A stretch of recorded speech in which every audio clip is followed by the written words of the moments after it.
Welcome, NAMI, South Carolina. I'm Dan Gillison, CEO of NAMI, the National Alliance on Mental Illness. Whether it's raining or shining where you live, it's a good day. Good things are happening at a difficult time, and NAMI is answering the call, as we have been since our founding in 1979, when a small group of moms gathered around a kitchen table to address their children's serious mental illness.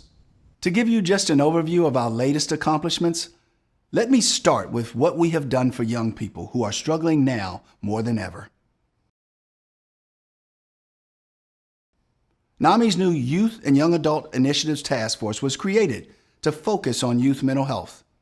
The facts are heartbreaking, but no surprise to us. In February and March last year, emergency department visits for suspected suicide attempts were 51% higher among adolescent girls aged 12 to 17 compared to 2019. We are answering the call from every angle with a special emphasis on early intervention. We're meeting young people where they are with NAMI Next Gen, a new young adult advisory group. Their call, our answer. When youth know that it's okay to not be okay, and that there are people who care, they are more likely to ask for and get the help they deserve. We built the online version of NAMI Ending the Silence for when in-person presentations are not available. NAMI is also reaching children with a mental health coloring and activity book, originally created by NAMI Washington. Meet Little Monster. It helps. Trust me, I know. With a strong belief in help, not handcuffs, our Justice Diversion Task Force is pursuing our strategic goal of keeping people with mental health conditions from entanglement in the justice system. We have reimagined crisis response with 68,000 advocacy actions that brought NAMI voices directly to policymakers. We are asking local communities and you to reach deep into their capabilities and resources when 988 is live. We are challenging them to answer the call. Literally. They must be ready to support people and families in crisis who dial this new nationwide 3-digit number for mental health and suicide crisis. 988. Answer the call. We added a cross-cultural innovation and engagement task force as we seek to meet our underserved communities where they are, with the assurance that all NAMI programs are culturally responsive, equity-focused, and aligned with our growing understanding of trauma-informed care.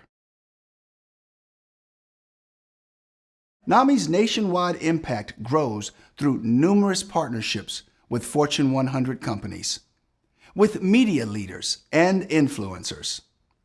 Our Hearts and Minds program, which reminds everyone that mental health is physical health, with an emphasis on diabetes, diet, exercise, and smoking.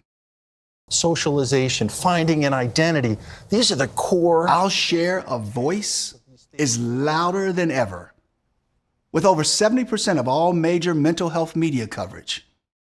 Our social media now boasts over 1 million followers, with nearly 64 million annual impressions. That's a 38% increase over 2020. NAMI was mentioned in more than 37,000 news stories in 2021 alone. That's a 20% increase over 2020, and get this, a 54% increase over 2019. And we reached thousands of additional people at NAMICon, the largest grassroots gathering across the country and world. A moment now about our sensational NAMI helpline. A lot of ringing and pinging, and a lot of answering the calls. Dedicated employees and impassioned volunteers across the country draw on their lived mental health experience to provide resources and support. And live web chat was added, the latest innovation in our response capabilities, with texting up next. Here's how you might find it. Sometimes young people confronting depression or anxiety find themselves alone. It's natural and painful. So maybe they'll reach to their digital device. Let me show you. And it's not just for young people. Hi, Siri. I'm feeling depressed. I'm sorry to hear that. Talking to someone might help. If you'd like, I can help you call a friend or family member, or you can find help online at NAMI.org. You can find help online at NAMI.org, and our volunteers are there to take the calls. Every day, we turn a new page, begin a new chapter. And now we can actually say NAMI wrote the book on mental health. Did you hear that? You are not alone, the NAMI Guide to Navigating Mental Health. Thank you to our Chief Medical Officer, Dr. Ken Duckworth, who did the heavy lifting. Or as he says, the biggest thanks goes to the more than 100 people who have walked the arduous path of mental illness and shared with us what helped them and what they believe can help others. You can pre-order now. September 20th is the release date.